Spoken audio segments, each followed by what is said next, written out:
In the last few days, software as a service companies have seen dramatic and very, very negative decline in their stocks globally, across continents, across markets, across sectors. In this episode, we'll be looking at what is now termed SaaSpocalypse, which is software as a service apocalypse. A dramatic event that has wiped out hundreds of billions in value, triggering sell-off in stocks of software companies, and why artificial intelligence might be related, impacting the business model of software businesses and companies per se.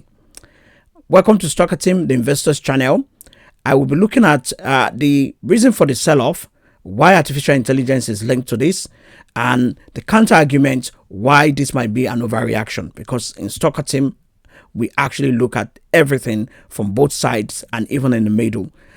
This episode is also presented by StockerTeam.com, the platform for retail investors to get coaching, guidance on how to build long-term and sustainable portfolio. Let's jump right in. While there's been several arguments talking about what exactly is going on with SaaSpocalypse, software as a service businesses seeing their stock price decline dramatically and in an unprecedented way, there are about 4 reasons that we have highlighted might be related to this. Number 1 is the death of the seat pricing model. So before artificial intelligence is getting mainstream, traditionally software companies actually charge per user, or what is called seat-based pricing. So most companies will actually charge per person using the software or the platform. But in the age of agentic AI, like maybe an Anthropic and a few other automation tools that are now being marketed and created and sold in the market, investors actually fear that companies will need fewer employees to do the same amount of work. So for instance, if you look at legal departments, might actually need about 50 software licenses. Perhaps maybe they just need about 10 because agents now handle a whole lot of the task. The software company revenue model is now really under threat and could actually even vanish into the thin air. So that's exactly one of the first few reasons we've had this sell-off. The second reason is that disruption in the moat of legacy software companies. So investors are actually worried that AI might actually make it easier and even cheaper to actually build bespoke, very custom internal software. So instead of relying on external software platforms, that companies will actually pay, different licenses, different, permissions to actually access. Companies can actually build SaaS software or software as a service platform like Salesforce or Thomson Reuters, maybe a lookalike, and they might actually use AI to build even lightweight, very custom, versions of this software, which actually even perhaps destroys the moat or even the reason for them to actually still work with the likes of Salesforce or big software companies. That's the second argument: disruption in the moat and competitiveness of legacy companies. The third reason that I have seen and we have actually looked at is that sentiment before a whole lot of other things are coming out. So market sentiment are actually turned very sharply negative. So even JP Morgan recently noted that the sector is no longer innocent until proven guilty, but it is being sentenced before trial. So a whole lot of sentiment is that companies reporting strong earnings are actually seeing their stock price drop to almost 10-15% in a day or few days after, because the market is no longer giving them that benefit of the doubt, especially when it comes to their survival in the age of AI. So the sentiment has turned negative. Companies are worried, investors are worried that these companies might not necessarily be as competitive as they seem, even when their fundamentals are still very strong. Also, the capex, the capital expenditure, which is the fourth reason before I go into the counter argument, the capital expenditure in the AI sector has really turned to a whole lot of counter and argument for and against. We can see large tech firms, hyperscalers, they're spending unprecedented amount on AI infrastructure, data centers, GPUs, compute. Even early this year, Alphabet, which is the parent company of Google, Meta, they projected to spend a huge amount of money, and this is in addition to what was spent last year. And investors are actually very, very worried that all this $1 trillion build out, is this going to actually lead to something very, very tangible in terms of profit margins, in terms of better product, better experience, or even a sustainable business model. If you have watched this video to this point, please give us a like, subscribe to our channel, put on a notification bell so that we can be much more encouraged to bring you much more better content, better analysis that actually change the way you see the financial markets and investing as a whole. And of course, this video is brought to you by SaaSpocalypse.com, the platform for retail investors to get coaching guidance on how to build long and sustainable portfolio.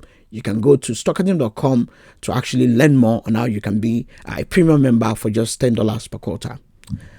So let's look at the counter argument why this sell-off is overblown.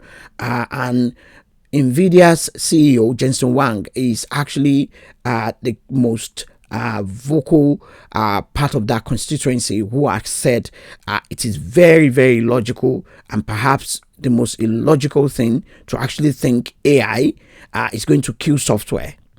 According to Nvidia's CEO Jensen Huang, he believes AI is actually an enabler to software. AI is going to supercharge software and make software perhaps, if not the most indispensable asset.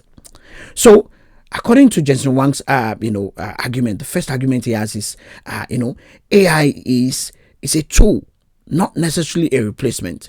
So according to him, it is logical, just as humans use tools to be productive, AI agents also require software interfaces to interact with data. AI doesn't invent a spreadsheet, it uses Excel more efficiently.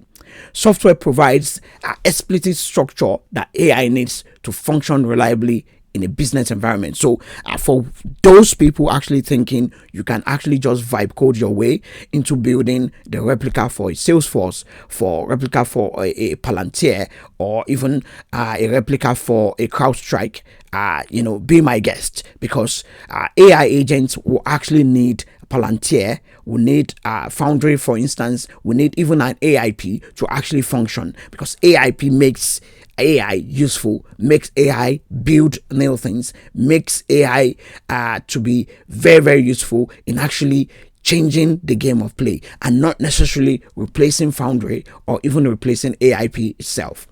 So that's just a very good example.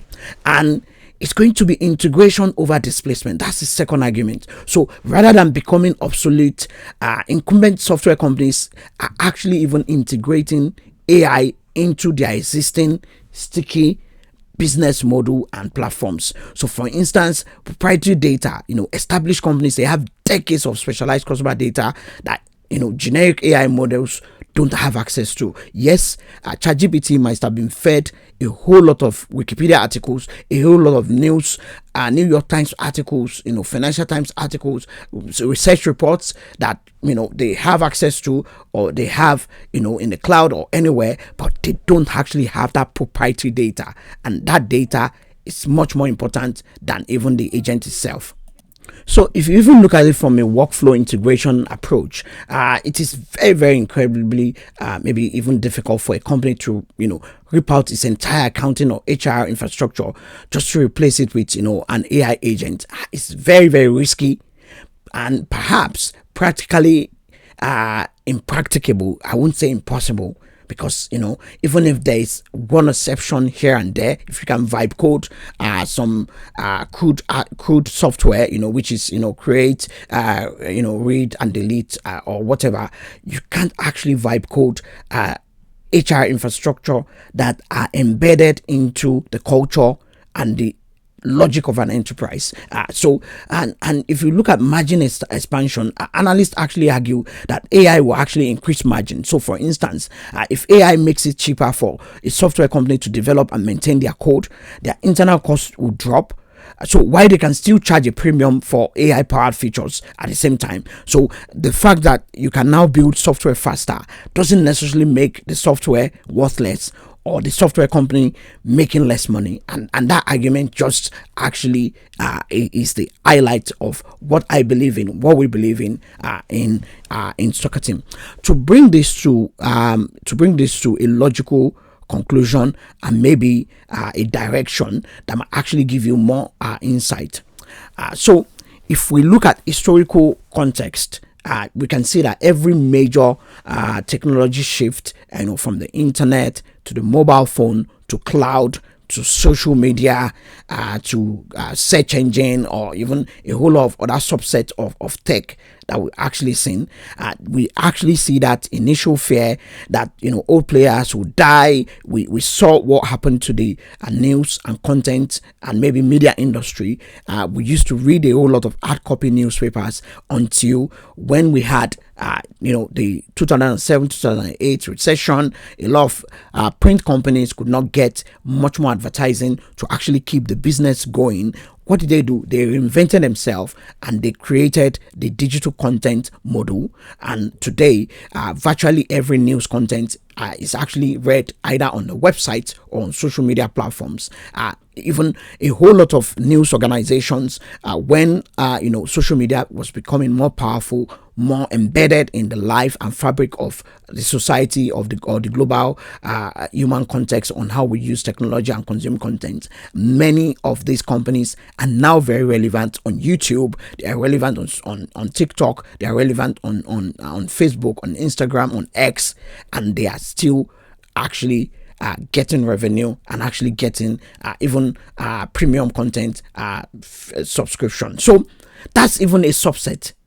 So we believe that instead of stronger players like Microsoft or Adobe dying, they will actually become more valuable by using technology to reach more customers and provide more value. So if Microsoft can ship code faster, if Microsoft can maintain the code base of the Windows operating system faster, that makes Microsoft more powerful and not less powerful. That means Microsoft can use about 2-3 weeks to ship new updates to maintain the infrastructure of the Microsoft Windows. That means Palantir can build new features, new versions of the Palantir's Foundry. We used to have just Foundry, Apollo, and Gotham. Now Palantir has AIP, Palantir has chain reaction, Palantir has ship OS, Palantir has warp speed. And these are several versions of almost the same architecture, the same software architecture. We believe all of this new software that Palantir has built were actually powered by AI, and a whole lot of the code were actually written with AI agents. And Palantir is now able to actually serve more companies, more clients across continents, across sectors, across industries, from the factory floor to the battlefield. So that's what we think. Is SaaSpocalypse going to actually continue for a very long time? We don't necessarily know, because when the market panics, when the market sell off, when the market actually believe that there is an air of negativity and negative sentiment per se, you see a whole lot of panic selling. But this, we believe, is an opportunity. This is a golden moment in the age of software, in the age of AI, for software investors or tech investors to actually take position. And that's why we want you to join StockerTeam.com. It's free to use for everyone, but we also have, premium alerts, stock picks, analysis, guidance, and coaching that you need. Not financial advice, but to actually just make you build a long-term and sustainable portfolio. I'll see you in the next one. What do you think about SaaSpocalypse? Drop in the comment below. Take care and bye-bye. I'll see you. Take care. Bye.